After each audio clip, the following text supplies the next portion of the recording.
Welcome, welcome, welcome. Well, folks, we did it. We somehow found a way. We found a way to pull out a miraculous win. Oh my God. Oh my God. Unfreaking believable. Unbelievable. And the ways we're finding ways to win is just so amazing. I mean, if you listen to New York sports radio, Pete Alonso was getting killed, crushed. I said last night, I'm like, just for this guy's sanity, I hope he does something. And wouldn't it be special? Wouldn't it be amazing if he has some type of moment? And what a great moment tonight. Lindor a couple days ago. Pete Alonso tonight. Our guys who we pay to be money players are actually coming through in the biggest way. And I'm going to tell you, I'm going to tell you, this game was very tough. It was tough. Obviously, we hadn't scored in a very long time. I thought possibly we were going to be shut out. 2 hits going into that 9th inning. But you know what?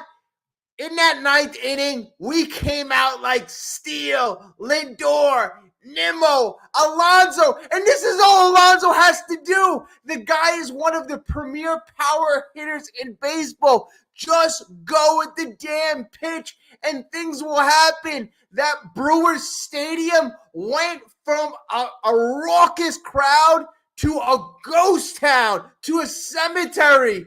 And that is what the New York Mets have the ability to do. They've been doing it all year. Steve Cohen, he was there, watched his investment, and it was beautiful. And we had a lot of doubts. We had a lot of doubts going into this game. Mendoza was questioned up and down, from starting to Quintana, to how he handled the bullpen yesterday, to how he structured the lineup. But today, everything kind of seemed to work on the pitching end.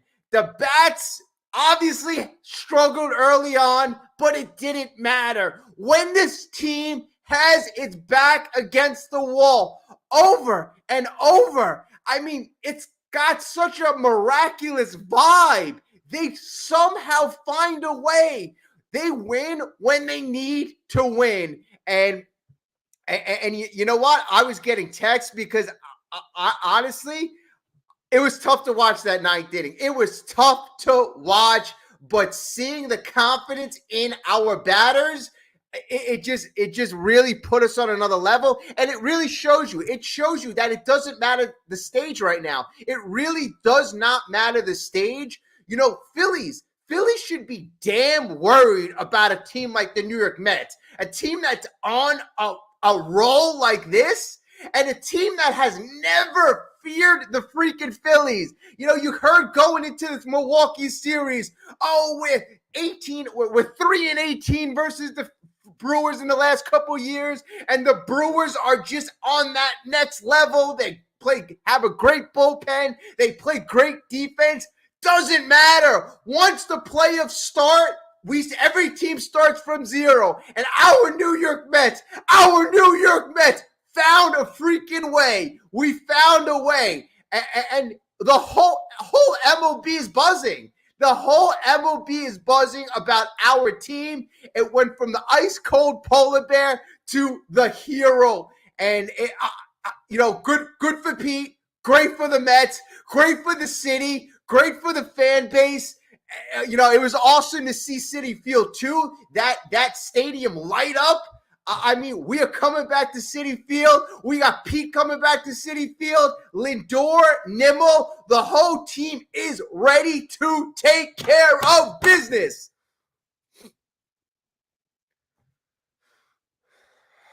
Hello, everybody. Jason, what's up? Watching the stream in the morning? That's fine. And honestly, I'll tell you this. Last night, because of the loss, I only slept 1 or 2 hours. I went to bed 4 o'clock in the morning, thought about that loss all night, slept 2 hours, went to work at 7, got ready for the game tonight, and we're rocking and rolling. But you know what? The adrenaline keeps you going. You see your team pull out a game like this. I thought the season was over. I thought the season was over in the 8th inning. After Albers made out, I turned around. I'm like, all right, you know what? We had some good moments. We made a decent run. We made the playoffs, but there's a lot more work to do. We are nowhere near finished. 12 games left. We got 12 more big wins, and the Phillies, our team, I'm not afraid of at all. Hello, everybody. Crispy, John, Robbie, Marcus, Lane, Will, Steve. We all got to be feeling great today. Today. The Mets represented the city of New York with pride. They went out there. They looked like champions from Lindor up and down the lineup. We never gave up. We never put our heads down. And even though, honestly, you give the Brewers credit, you give that pitching staff credit because they threw out tough pitchers from Myers to McGill to Mears to Peralta to freaking Devin Williams, one of the nastiest closers in all of baseball.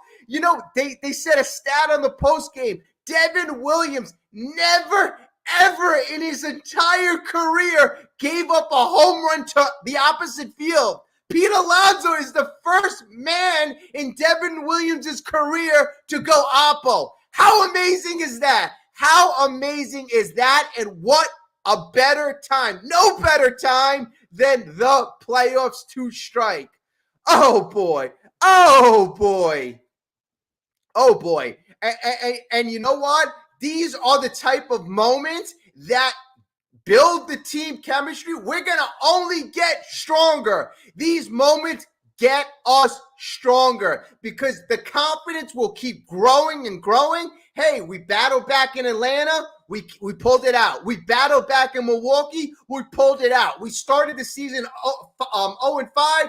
We came back. 22-33, we came back. We've had a devastating injury after devastating injury. We don't have Kodai Senga. We got 10 guys on the injured list. We have a whole slew of guys on the injured list. MVP guy, Francisco Lindor, was out for a week and a half. Doesn't matter. Whatever the obstacle is, our New York Mets find a way. And you know what? That is what a team DNA is. It is in our DNA right now to find a way. And you gotta love the way this team looks. After the game, the team photo, that was exciting. How many of you saw the photo? The team, Lindor was being interviewed, and he's like, I gotta go. I gotta take a picture with my team. And the whole team posing for a group photo. Everybody jumping up and down. Steve Cohen in the front row. You gotta love that. The owner of the team was posing with the guys in the first round, a wild card round. We're going to the division, and I love from ownership on down. Then went in the locker room. Carlos Mendoza makes an inspirational speech, and everybody celebrates. You see David Stearns in there, Steve Cohen. There is no separation. Everybody is visible. We are a unit. We are a team. We are a family. And we are going to fight for 2024 World Series. I don't care if we're playing Ohtani. I don't care if we're playing Betts, Harper, Zach Wheeler. I don't care. This team will find a way. So beautiful.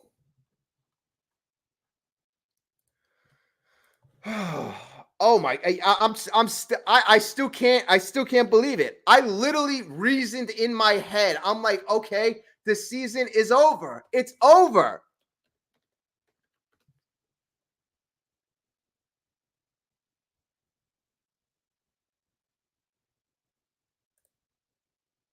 I'm just checking the latest on Kodai Senga for John. So the latest news on Kodai Senga. Senga was initially expected to return during the final week of the regular season. All right, we all know that. However, after ramping up all the way following the calf strain he suffered at the end of July. He felt some tricep tightness. The tricep issue ended his season.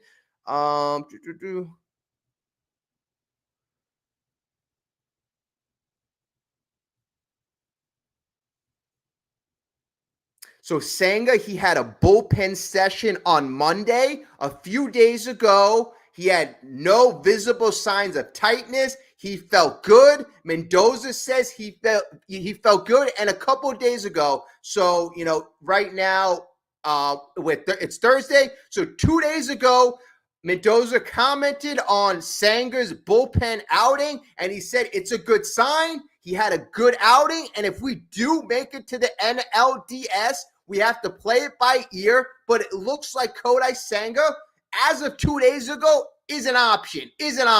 So you just never know. You really never know. And I'm interested. To see what the roster is going to be like. Are we going to bring up a guy like Brett Beatty?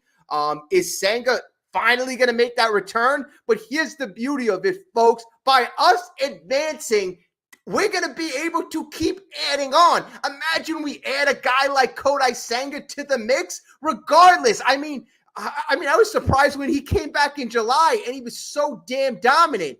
Kodai Senga said he will not come back unless he is 100% able to contribute in a positive way. So I know that if he is able to pitch, he's going to be able to contribute. By far, they're making sure that he's able to be productive.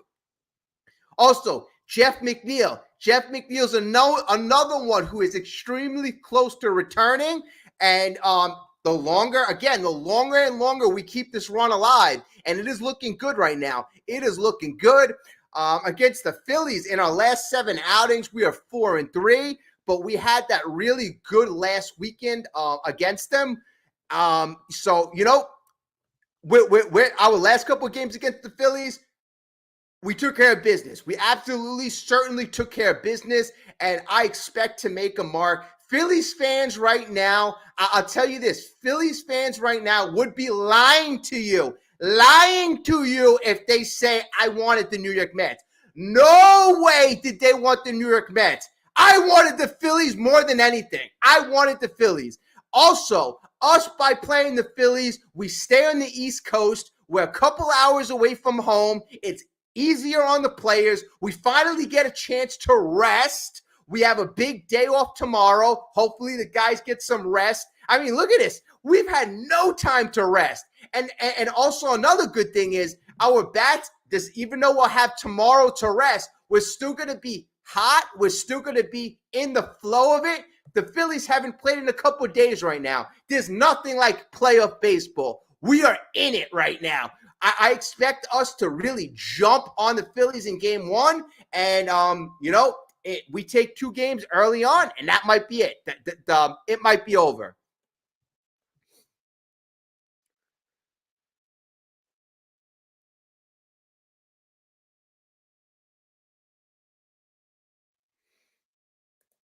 Crispy, don't scare me. During the celebration, Diaz walked to the mound very slowly and carefully. Yeah. But you know what? See, okay. Last night, first thing, right after the game, first complaint, Mendoza. Mendoza should have went to Diaz in the 8th inning. You give Mendoza credit. The guy learned from his mistakes. I don't know if Stearns I feel that during the season, Stearns gave Mendoza a leash. Stearns let Mendoza make mistakes, and then eventually I noticed the mistakes were corrected. A lot of times he went to his bullpen way too early. Then you notice by the time we got to mid-July, he started letting the starters go longer. Sean Manaea, Quintana, everybody. Peterson. Yesterday, I don't know if Stearns said, hey, maybe the way you mismanaged your bullpen, I would have went to Diaz there. It's do or die. You go at your best, especially when you're facing the best. Today was beautiful. Budo didn't have it. It was do or die. That was our season. Our season was that 7th inning. If Diaz doesn't come in and he doesn't shut the door, limit the damage, this could have been long over. So kudos to Carlos Mendoza for making that decision. Also, I got to give kudos for Mendoza. he looked at this. I didn't look at it like this. We all kind of clamored for Peterson to pitch, but I think this is how Mendoza looked at it. Quintana was hot, right? He was hot. He was throwing the ball well. He threw the ball well against the Brewers last time. Today, great. He did a great job. I think he looked at it in this respect. If he was going to use Peterson, Peterson was going to be more effective coming out of the bullpen than Quintana. That's how I think he looked at it. Because then when the ninth inning, I'm like, okay, now you bring Peterson in. Peterson's essentially the closer. In that situation, who would you rather have in one inning, Quintana or Peterson? And I'm like, okay, now this makes sense. In a crucial, pivotal situation, I'd rather have a guy like Peterson in that situation. So, you give Mendoza credit. Last night screwed up. Tonight showed us why the guy has the potential to be a great, great, great manager. So great job to the players for executing, but great job to Mendoza for putting our guys in a position to succeed, especially the bullpen.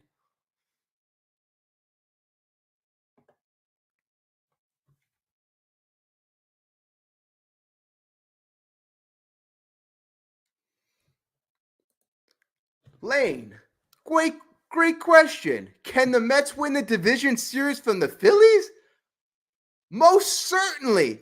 First of all, this is MLB. This is baseball. Anybody could beat anybody. Arizona made it to the World Series last year. Texas won the World Series. So anybody can win. But at this point, a lot of times it's which team is the hottest, which team is having that type of magical, year, which, every year is different. Some teams are better one year than others. This year, I got to say, we got a lot of things going for us. We have that special type of feeling, special type of team. The Phillies don't scare the Mets. The Mets aren't intimidated going in Philly. We've played well in Philly throughout, I would say the last decade. We've played well in Philly, and the last 7 games, we weren't intimidated at all by the supposed best team in baseball. They've been ranked, the Phillies, by ESPN, by MLB. The last 2 weeks of the season, they rated the Phillies as the best team in baseball. The Mets, they didn't sneeze at that. That didn't bother the Mets at all. They went into Philly, they executed, and that was fine. Philly, they lost 2 out of 3, but when they came to Citi Field, the Mets took care of business, and the Mets should have took 2 out of 3 in Philly. So, the Phillies, it's a highly winnable series, highly winnable. And 2, if you analyze their pitchers, Zach Wheeler. Okay, let's say Zach Wheeler is their best pitcher. Zach Wheeler, in the last 2-3 years, the Mets have done decent against him. We've done decent. I'm not saying we've killed him, but we've done decent. We usually knock him out early. We work the count. We don't expand the zone. We've worked Zach Wheeler well. The last start against Aaron Nola, we scored 6 runs. There's only one guy on the Philadelphia Phillies pitching staff that gives the Mets fits, and that is Mr. Christopher Sanchez, the 27-year-old lefty. That is the only guy. But honestly, obviously, the Phillies have to win more than one game. That's the guy that I see them giving Christopher Sanchez giving the Mets fits. But also, here's the deal. The Mets have seen Christopher Sanchez multiple times this year. So next time they're going to be facing him, I believe it'll be the 3rd time. You see a pitcher enough, you start to learn their tendency. So on that respect, I'm not that worried. We have the right mojo right now. We're the hottest team in baseball going back from June. And right now, going up till now, we've had a hard road from that, the hurricane canceled games to playing 3 games in Milwaukee to playing that doubleheader to the very next day starting our wild card series. The deck was stacked against our New York Mets, and our New York Mets found a way. We found a way.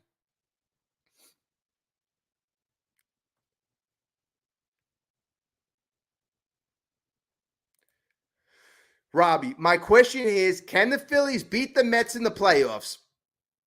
Can the Phillies beat the Mets in the playoffs? They can play on the road, and they have nothing to lose, a dangerous team. Well, when was the last time the Mets faced the Phillies in the playoffs? Have they ever faced the Phillies in the playoffs?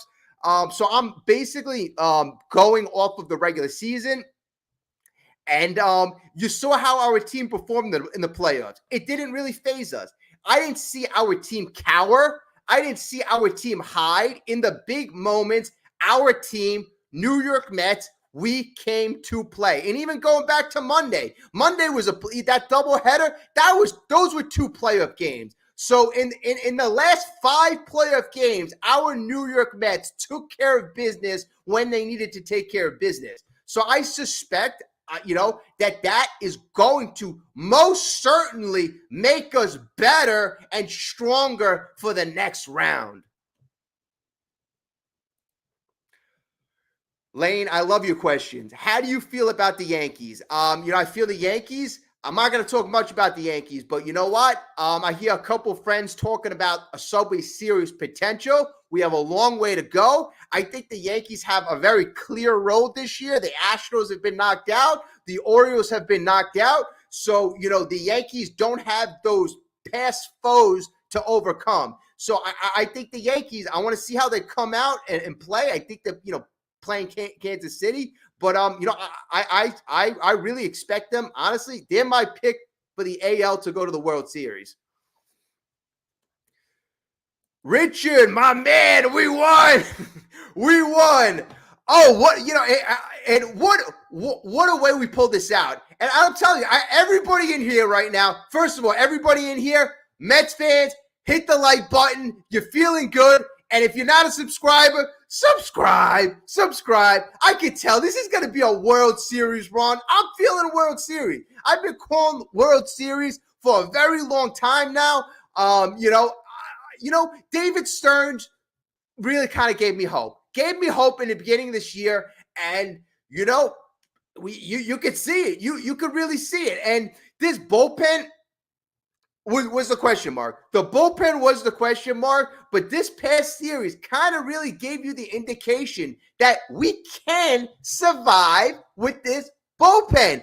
Don't forget, Milwaukee was a very, and still is, disciplined team. They're a very disciplined team, and we did quite well. Tonight, they only scored 2 runs.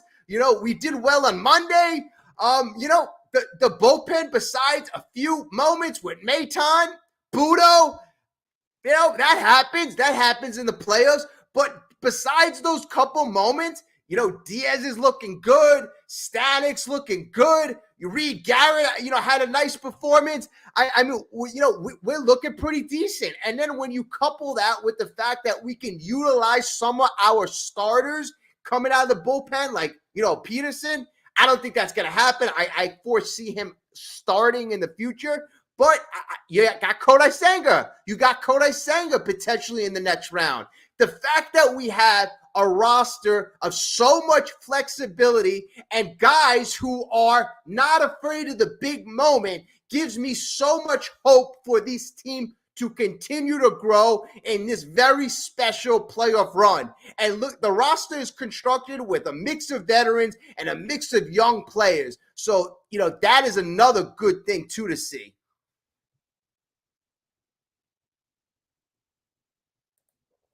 That pitch was on a platter for Pete. So I'm assuming you're talking about the pitch that was thrown to him in the 9th inning. Now, that pitch was on the outside corner. It was an 86-mile-per-hour changeup by Devin Williams. One of the nastiest and I will continue to repeat this because you got to give credit where credit is due. Devin Williams is one of the nastiest closers in all of baseball. And if you listen to the broadcast, they say specifically his changeup bends air, right? His changeup is so damn nasty that it bends air. So he threw a pitch on the outside part of the plate. Pete didn't try to pull it. He didn't try to, hit it to the left side. If Pete tried to hit a home run to the left side, all Pete tried to do is go with the pitch. It was a very good piece of hitting in a very pressure-packed moment. Okay, maybe it wasn't the best location, but it still was on the outer part of the plate. It still was one of the nastier pitches that he throws. So I got to give Pete Alonso credit.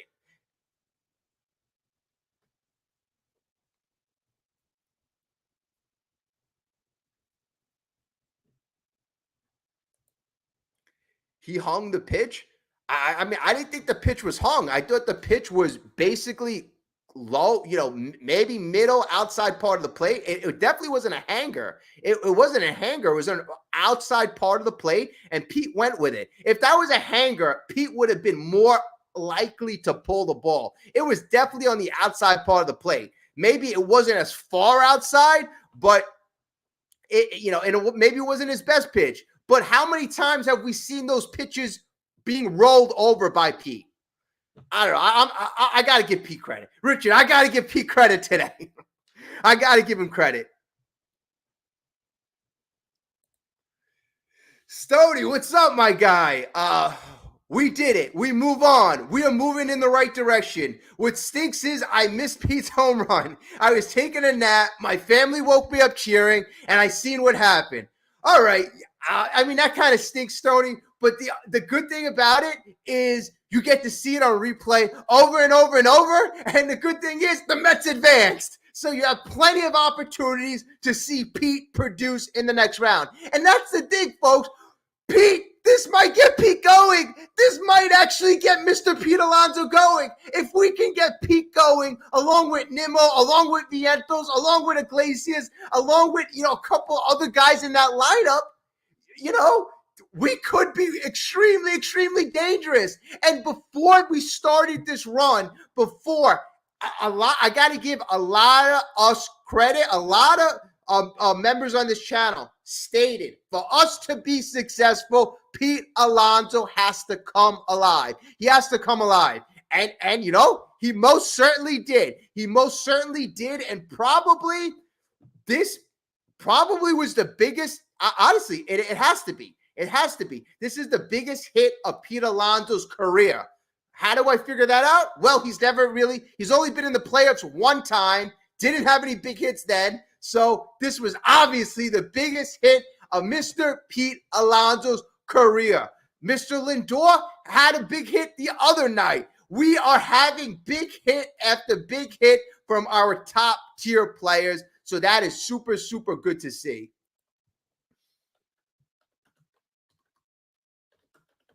And also, I want to give credit to the manager of the Brewers, Pat Murphy. Class act. As soon as he got interviewed for his post-game interview, they asked him, well, Murph, what happened? How did you guys lose that? Before he even went into details, he said, you have to give all the credit in the world to the New York Mets, especially after all they've been through in the last week, playing the doubleheader, the games moving with the hurricane. I mean, what a class act. The guy literally gave us all the credit. In the Brewers, I give them credit as well. They are a great, fundamental, young, exciting team that I predict are going to be extremely dangerous in the future. They have a great top of the order. Exciting guys, Terang, this Churio, only 20 years old, freaking phenomenal player, and they got pitching galore up and down their bullpen. Great job. And honestly, this is what David Stearns is looking to do in New York. Getting a bunch of arms. If you could literally dominate out of the pen, if you could shorten the games, that means you take less pressure off your offense, and obviously you take less pressure off of your starting pitchers.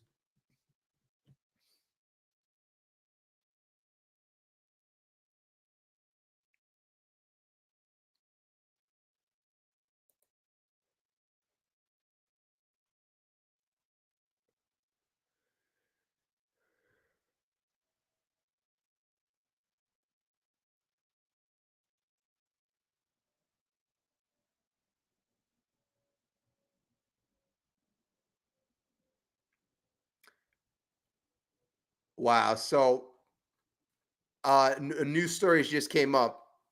So it's funny. So Brewers Willie Adames says he waited for Mets Jesse Winker in the parking lot after game one. Okay, all right. Milwaukee Brewers shortstop Willie Adames confirmed to reporters on Thursday that he not only told New York Mets DH Jesse Winker to meet him in the parking lot after Winker was chirping at him during the game, but that he actually waited for him. He goes, "I was there. I was in the lot," Adames told Heyman of the New York Post, adding that Winker didn't show up. Um, honestly, I have no clue. I know that's irrelevant, but that's a very dumb thing to kind of either brag about or confirm. Either he's bragging about it or confirming it. Both, both reasons are dumb. Are dumb. I was waiting to potentially confront another MLB player after a playoff game. Dumb. Dumb. Hopefully he was joking around, but if he was joking around, still not smart either. But that was posted by John Heyman. I thought that was pretty interesting.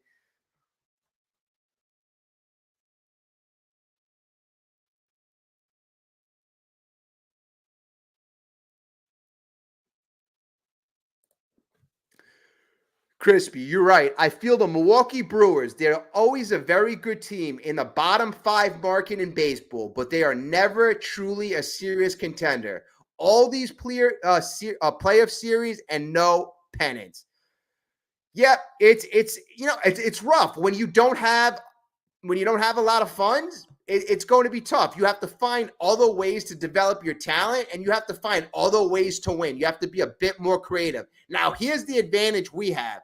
We have the same man who constructed that Milwaukee Brewers team, same man, David Stearns, who literally turned the dumpster fire in 2023 into a potential contender in literally no time at all. No time flat, we were turned into contender, right? Now look at all the good stuff we got coming for us. Now we've developed many players this year: Vientos, Peterson, Budo. Really the list goes on and on. Alvarez look good down the stretch. We've developed a lot of guys in our minor league. Acuna. All right, so we've done our development. I mean, I would have hoped a little bit more development, guys like Mike Vassell and Blade Tidwell. But here's the thing. You couldn't bring those starters up because we had our starting pitching being effective. Okay, so we had great development this year. We made the playoffs. We are still on a playoff run. And after this offseason, we have $180 million dropping off the books. We have $180 million dropping off the books. It will be a very fun time this offseason. Last year, Stearns does not and will not be a prisoner of the moment. He will not be emotional. All he will do is assess talent and evaluate how much value that he will have with the talent. How much production will I get out of this player X? How much production? I will not overpay. I will not give you a longer contract than I think you deserve. And that is the type of shrewd, calculated businessman / talent evaluator we need. We've had a bunch of crap in the past. Billy Epler, nice guy, nice sales guy, but he wasn't a good GM. Now we have one of baseball's best, and only one of baseball's best could have positioned this New York Mets franchise in a position to make this run after last year. Remember where we came from, folks. We came from one of the worst collapses in MLB history after a $400 million payroll, failed to make the playoffs, and sold off all their talent at the trade deadline. We went from that to this. Believe 2024. I believe, and it's going to be so exciting now and in the future.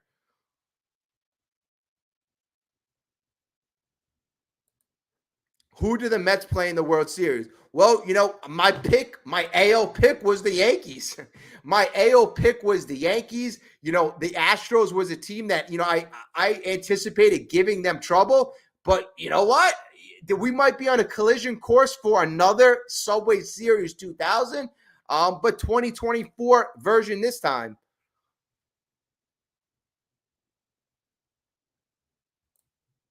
And Brody Van Wagenen wasn't a good GM for us either. Best thing at the time, he gave us Diaz. I got to say, that trade at the time, we all thought we got ripped off.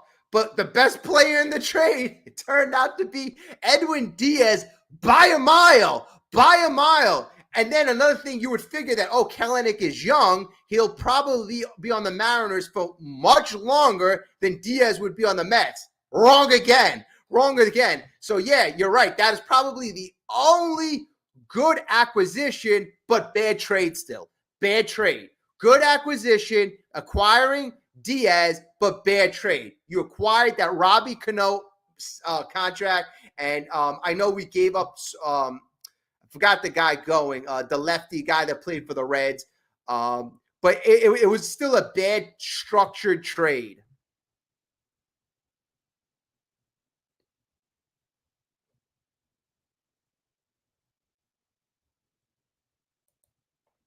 Ed Cespedes. But Cespedes, I believe that was a Sandy Alderson. Yeah, that was definitely a Sandy Alderson trade.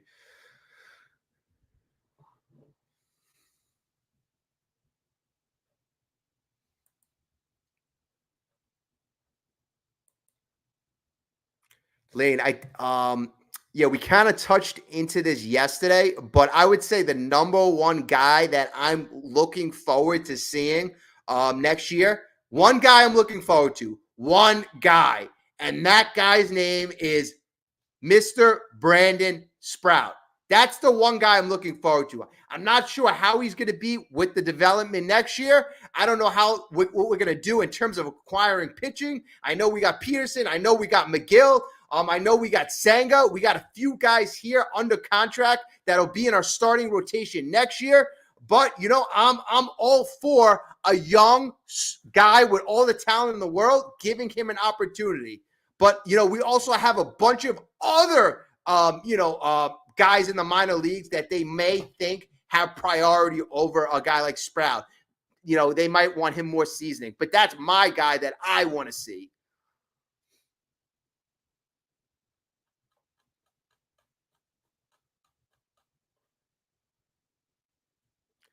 I might be in the minority here, but I'm not only, here's going to be my prediction.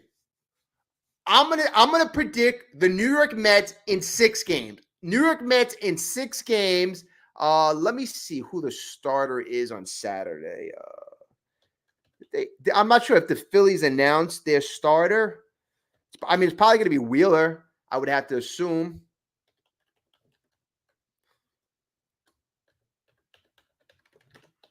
Or maybe, honestly, if I'm the Phillies, and I feel the way I do, I'd probably start Christopher Sanchez.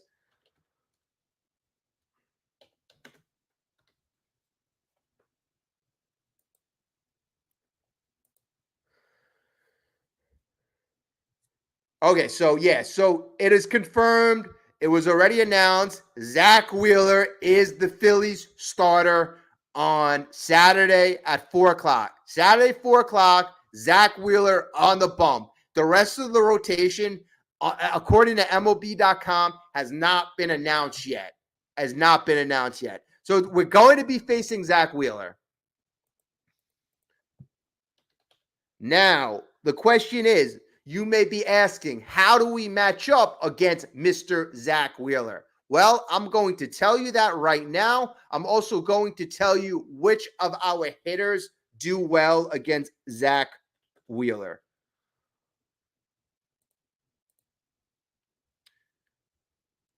We get the most updated stats.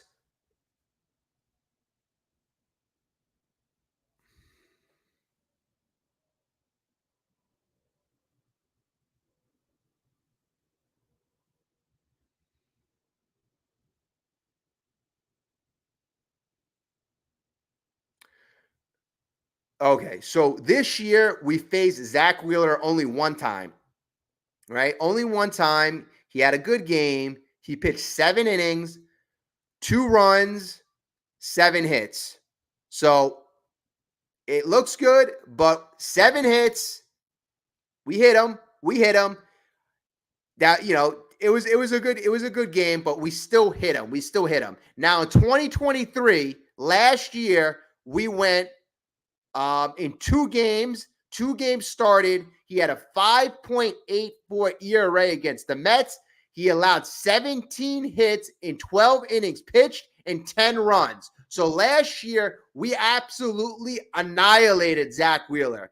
In 12 innings, he gave up 17 hits and 10 runs. In 2022, in 22 innings, he gave up 20 hits and 14 runs. So, in the last 3 years, we have scored a bunch against Mr. Zach Wheeler, and we have always been able to hit Zach Wheeler. Whether we've been able to get that hit with runners in scoring position, that may be questionable, but we've had much success in the last 3 years. So I'm looking at the most recent history. The most recent history. If you go back to 2020 and 2021, Zach Wheeler pitched much better, but I want to look at the most recent history. Now, who has the best hitting record against Zach Wheeler? Okay, so first I'll look at who has the most at-bats. Brandon Nimmo has the most career at-bats against Zach Wheeler. He has 44 at-bats, 13 hits, 3 doubles, 1 triple, 2 home runs, 5 RBIs, 300 batting average. So he's hit him pretty well. He's got a 545 slug and an 857 OPS and 44 at-bats. So on a very large sample size, Brandon Nimmo has good numbers against Mr. Zach Wheeler. Now, Pete Alonso has 34 at-bats. In 34 at-bats, he has 10 hits, no home runs, 3 RBIs, but he's batting 294. So he's batting 300 as well. Pete Alonso has good or decent numbers against Zach Wheeler. Francisco Lindor has 31 at-bats. In those 31 at-bats, he has 8 hits, 1 home run, 1 triple, 1 double, and he has 5 RBIs. So his batting average is 276. So another guy with decent numbers. Okay, we'll keep going. Starling Marte in 23 at-bats has 7 hits, 1 triple, 1 double, 1 RBI, and he is batting 304 against Zach Wheeler. So Starling Marte has good numbers. And Jose Iglesias is 5 for 12. He's batting 417. He has good numbers against Wheeler.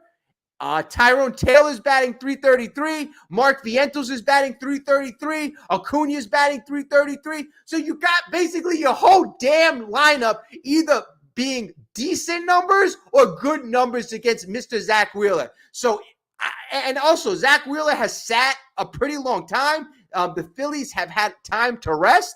So, there's no reason why we can't really jump out to a good lead on Saturday. There's no reason why.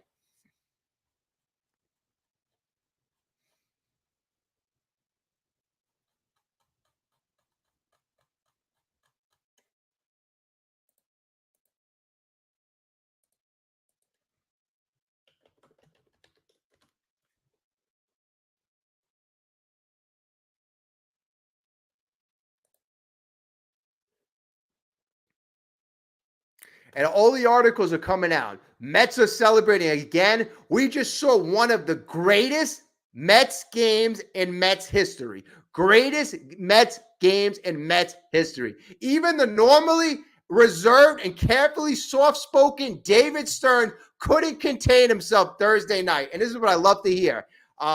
David Stearns, he was emotional after the game.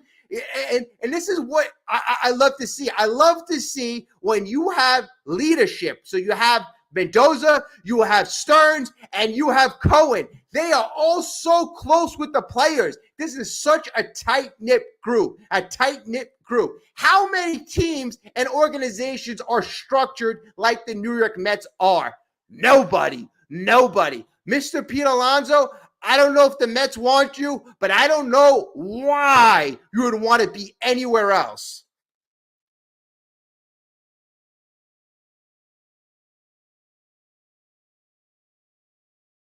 And Pete Alonso, so I'm looking at his last time. Pete Alonso hadn't hit a home run in his last 49 at-bats. And quite frankly, looked overmatched. He looked overmatched the whole game.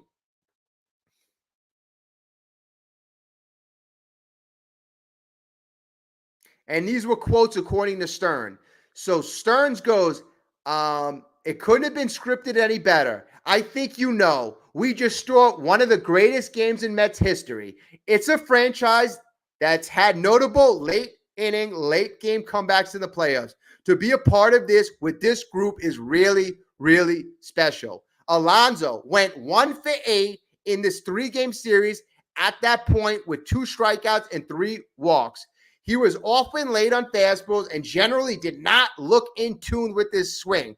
Even though he told reporters on Wednesday that he wasn't thinking about the offseason and his free agency, it clearly seemed like he was pressing, just like Alonso seemed like he was pressing the whole year. So Stearns goes on to say, he deserved this moment. He's a great Met. He's someone who has given a tremendous amount to this franchise. To get a truly signature moment like this will go down in the history books. Mets fans will be talking about this for generations. I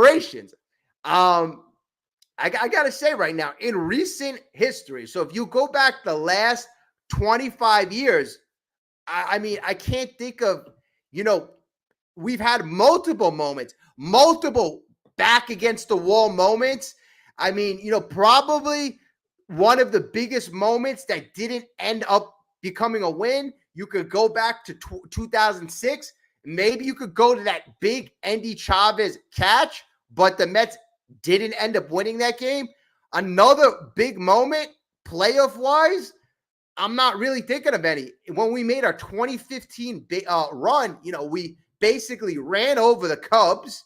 I guess probably you got to go to Daniel Murphy. Murphy, he had those big home runs against Zach Greinke and the Dodgers. So probably that would be 9 years ago. So we haven't had a big moment in the last 9 years. Obviously hadn't made a playoff run in the last 9 years. So, in the last decade, Pete Alonso does it.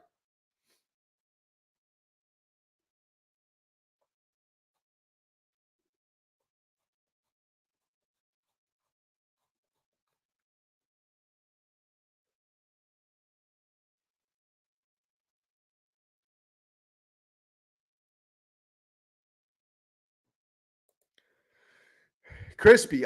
Plus, Christian Scott won't be ready in time to start 2025. So I'd go to Sanger, Peterson, Severino, Quintana, and get someone in a trade to replace Manaea. So, for rotation next year, that's highly possible. But Severino, I believe he has an opt-out, so you would have to definitely re-sign him.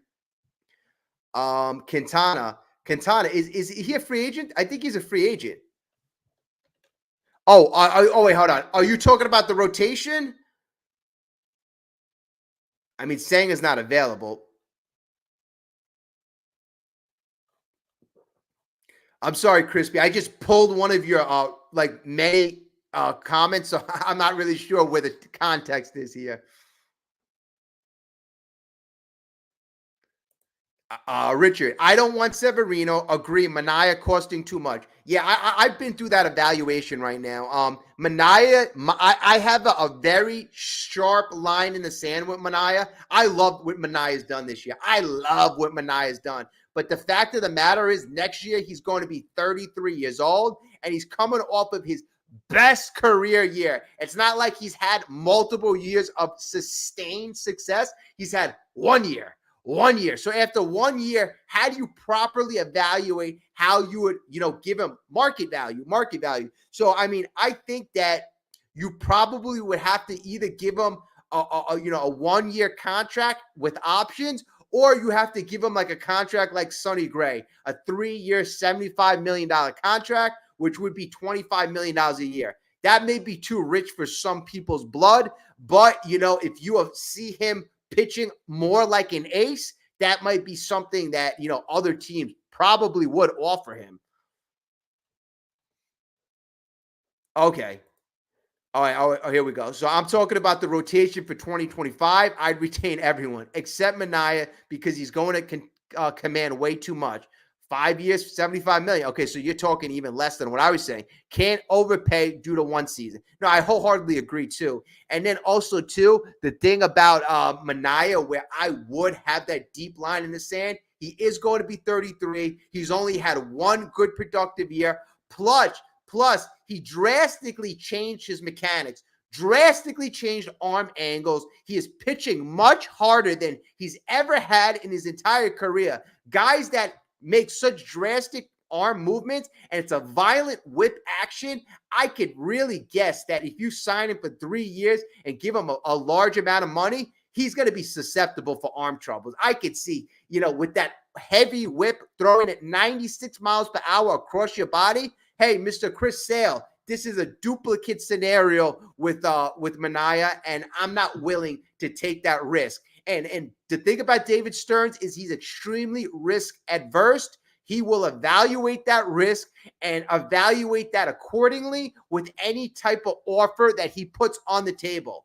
I love the way that David Stearns operates. He operates. He's a great value. Great at determining value.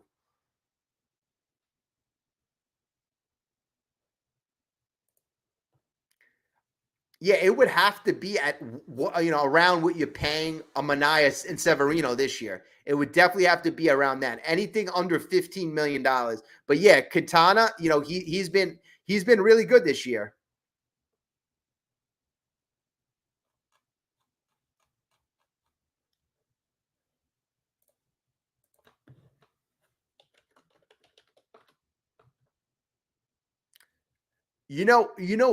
Guys, everybody, I'm thinking big though. I honestly am thinking really big. I know we're talking about resigning Severino, resigning Quintana. I'm really thinking big. This is one of the most, heavy in terms of talent classes in a very long time. Right, you got top guys like you have Max Fried out there. You obviously have Blake Snell out there. You don't necessarily have to give those guys money, but I'd heavily invest in a guy like Roki Sasaki, the Japanese sensation. The guy's 23 years old. I'd be more willing to give a guy like that money because obviously he's younger. There's less risk when the guy is that young. Max Fried is going to be 31 years old. I mean, guys sometimes tail off no matter how good they are. And also, too, remember, this is the summer of Juan Soto. So, I think we're going to be looking really big. I suspect we're going to sign one mega free agent. Who that's going to be, I hope it's Juan Soto. But the speculation will be fast and heavy after this season. But let's just enjoy the playoffs.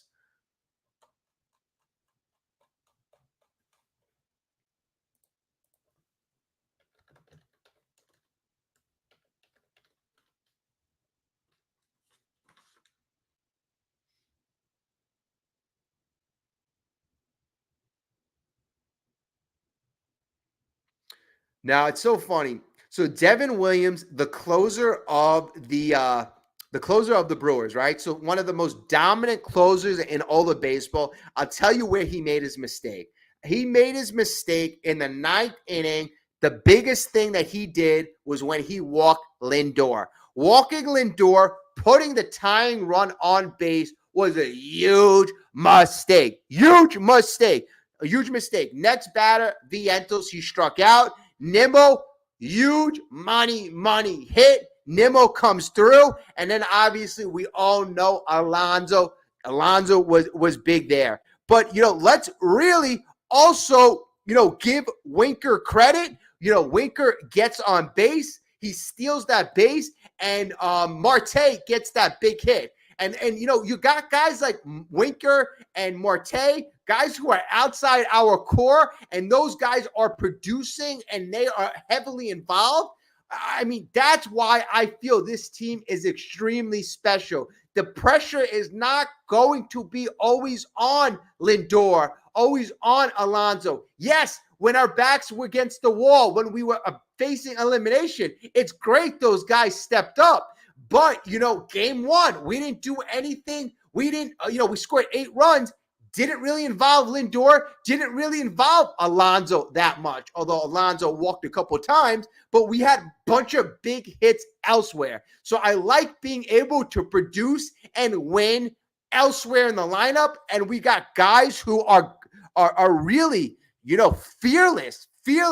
You know, I keep, you know, writing in my scorecard, no fear. You see it in the eyes of our players. Marte isn't phased. Starling Marte is a guy who's not phased. Mark Vientos mentioned the other day that he was nervous, but the guy, you know, most often, you know, more often than not, you know, has played pretty well. You know, a couple of bats were shaky today. You know, that the pitchers that were throwing against him were really locating.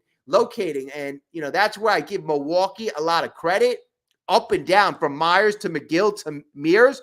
These guys were dotting the corners, but, you know, and that's why I was a bit worried with Devin Williams, the closer, coming in. But you find a way. You find a freaking way, and that's what our New York Mets did. So, folks, we are going to wrap it up here. Like I said, I've only got 2 hours sleep in the last 2 days. Now I can rest up. Our New York Mets won. I can look forward to our next series. So we're going to have a lot of content on that. So stay tuned. If you didn't like the video, please like our the live stream. You know, I appreciate all the comments. If you're not a subscriber, subscribe. We're going to have more content, more fun content to come. So everybody have a great night. This is one of the best nights in, you know, our history in a very, very long time. Stay tuned for a lot more stuff. Everyone have a great night. Thank you all.